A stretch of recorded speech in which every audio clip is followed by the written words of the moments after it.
Bahasan kita teman-teman sekalian adalah, kalau seandainya ada orang lakukan taubat nasuha, dia maksiat lalu dia taubat nasuha. Dengan syarat yang sudah kita sampaikan, Imam Nawawi rahimahullah mengatakan 3 syarat: meninggalkan dosa itu seketika, menyesali dan berjanji sama Allah tidak akan mengulanginya. Akan diterima taubatnya. Tapi berjalan waktu, ternyata dia mengulangi lagi dosa. Dengan tidak ada maksud dari awal pada saat dia taubat. Ya. Misal setelah 5 tahun, 10 tahun kemudian dia terjerumus lagi dengan perzinahannya, atau dengan ghibah, atau apa saja. Karena lemahnya iman pada saat itu. Apa yang harus dilakukan? Taubat lagi. Tapi ingat ya, bukan taubat ini direkayasa. Artinya gini, dari awal waktu dia taubat pertama, dia tinggalkan dosa. Baiklah, zina berhenti. Sesali. Tapi dia belum berjanji, belum bertekad. Kalau ada kesempatan satu waktu, saya juga gampang taubat. Berarti taubat awal sudah tidak diterima sama Allah SWT. Ini betul-betul murni, dia tidak mau, dia menyesal, dia tekad benar-benar bulat. Satu waktu memang lemah imannya, lalu kemudian dia terjumus lagi. Apa yang harus dilakukan? Taubat lagi. Karena syaitan berhasil menyerang dia pada saat itu. Tugas dia adalah melawan syaitan itu.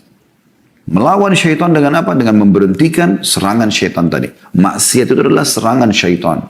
Ibarat Anda kalau sedang ada godaan untuk berbuat dosa, misal mendengar yang haram, melihat yang haram, tangan menjamah yang haram, kemaluan melakukan yang haram, kaki melangkah yang haram. Ini sebenarnya Anda sedang diserang sama syaitan.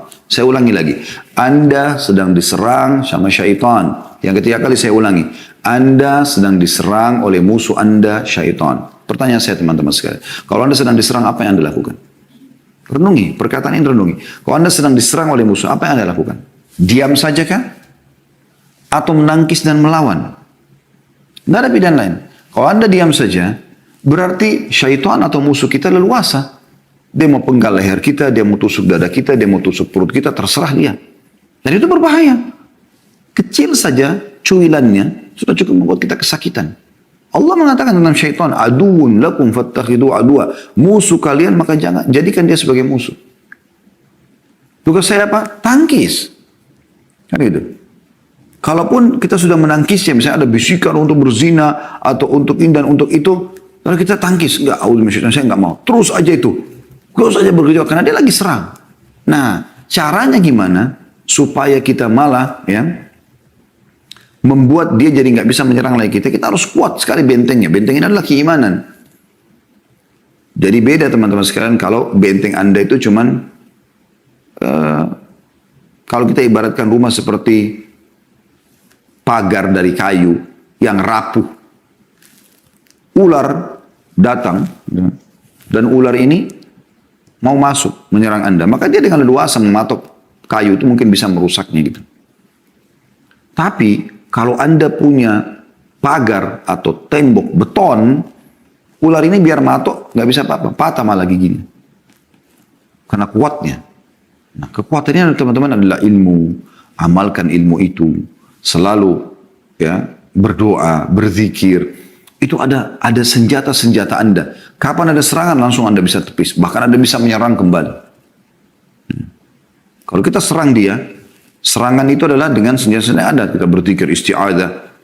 Kita bertaubat kepada Allah SWT. Ini semua senjata-senjata yang luas. Dan senjata yang paling luar biasa menghanguskan, membumi-hanguskan syaitan itu adalah taubat. Karena kapan dia menyerang, kita langsung tangkis dengan taubat itu. Astaghfirullah wa atubu ilaih. Saya nggak akan lakukan. Maka dia akan kalah secara otomatis. Sampai pernah dinukil dalam sebuah riwayat, Iblis berkata, saya akan terus menyesatkan hamba-hambamu ya Allah. Dari turunan Adam. Kata Allah SWT, saya akan terus memaafkan mereka selama mereka beristighfar dan bertaubat. Iblis juga berkata, dinukil dari Ibnul Qayyim rahimahullah, beliau mengatakan, Iblis berkata, aku membinasakan anak Adam dengan dosa dan pelanggaran, dan dia membinasakanku dengan istighfar dan la ilaha illallah.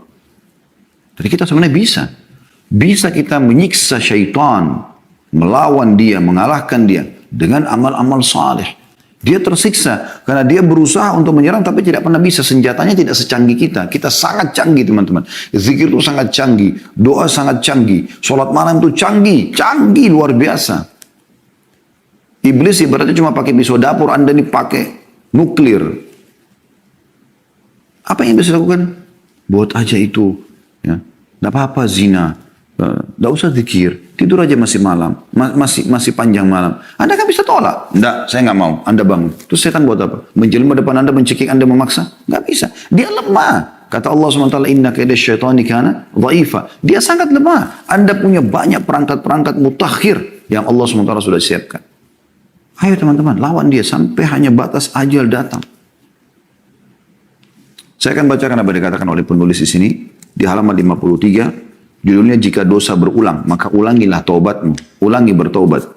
Ada kalanya seorang pemuda jatuh dalam dosa, lalu dia menyesal, bertaubat, dan menjauhi dosa tersebut. Kemudian dia melakukan dosa kembali, lalu dia bertaubat, dan demikian seterusnya. Kemudian saat itu dia bertanya-tanya, apakah saya boleh bertaubat setelah itu?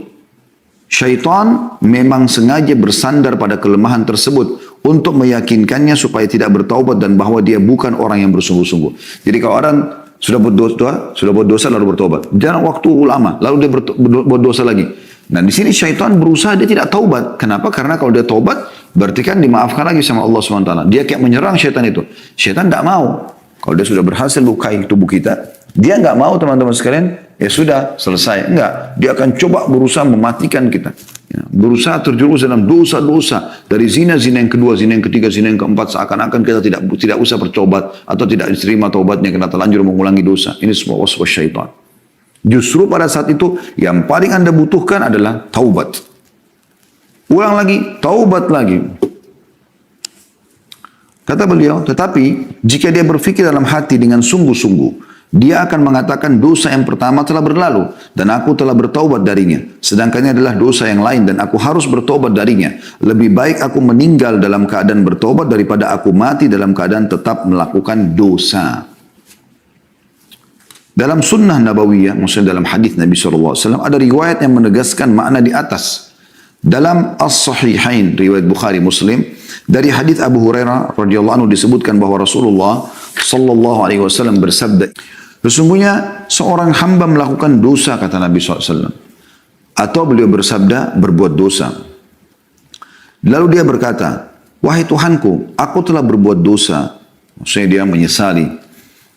Atau kata Nabi SAW, dia mengatakan, aku melakukan dosa, maka ampunilah aku. Tuhannya berfirman, apakah hambaku ini tahu bahwa dia mempunyai Tuhan yang mengampuni dosa dan menghukum karenanya, karena perbuatan dosa tersebut? Maka Allah mengatakan, aku telah mengampuni hambaku ini. Karena dia tahu dia punya Tuhan yang akan memaafkannya. Kemudian dia tinggal selama yang Allah kehendaki. Maksudnya berjalan umurnya beberapa tahun, beberapa waktu. Kemudian dia melakukan dosa lagi atau berbuat dosa lagi. Maka dia berkata lagi, wahai Tuhanku, aku telah berbuat dosa atau melakukan dosa lagi, maka ampunilah. Tuhannya berfirman, apakah hambaku mengetahui bahwa dia mengetahui Tuhan yang mengampuni dosa dan menghukum karenanya? Tanda tanya. Maka Allah mengatakan, aku telah mengampuni dosaku. Atau telah mengampuni hambaku ini. Kemudian dia pun tinggal selama yang Allah kehendaki. Berjalan lagi sekian tahun umurnya. Kemudian dia berbuat dosa lagi. Atau beliau SAW mengatakan melakukan dosa kembali. Maka ia berkata, wahai Tuhanku, aku telah melakukan dosa. Dan beliau bersabda, berbuat dosa. Atau berbuat dosa. Maka ampunilah aku. Tuhannya pun berfirman, apakah hambaku mengetahui bahwa dia mempunyai Tuhan yang mengampuni dosa dan menghukum karenanya? Aku telah mengampuni dosaku. Aku telah mengampuni hambaku 3 kali. Maka lakukanlah apa yang dia kehendaki. Hadis ini riwayat Bukhari nomor 7507, Muslim 2758. Itu yang dimaksud di sini adalah bahwasanya dia setelah itu boleh beramal saleh. Tidak ada masalah. Yang penting dia sudah taubat. Ya. Bukan di sini maknanya maka dia boleh melakukan apa yang dia kehendaki, maksudnya berbuat dosa sesukanya. Bukan. Berarti sekarang silakan lagi beramal saleh karena tobat-tobat yang dia ajukan sudah dimaafkan oleh Allah Subhanahu wa taala. Dalam riwayat lain dari Uqbah bin Amir radhiyallahu anhu bahwa seorang pria datang kepada Nabi sallallahu alaihi wasallam seraya mengatakan, "Ya Rasulullah, salah seorang dari kami melakukan dosa." Beliau bersabda, dicatat dosanya. Karena pelanggaran dia. Orang itu mengatakan lagi, kemudian dia beristighfar dan bertobat darinya. Maka kata Nabi SAW, dia diampuni dan diterima taubatnya. Orang itu berkata lagi, lalu dia kembali melakukan dosa setelah beberapa waktu. Maka kata Nabi SAW, dicatat dosa. Lalu dia mengatakan, kemudian dia beristighfar dan bertobat. Ini yang kedua kali. Maka kata Nabi SAW, dia diampuni dan diterima taubatnya. Orang itu mengatakan, lalu dia kembali lagi dan melakukan dosa.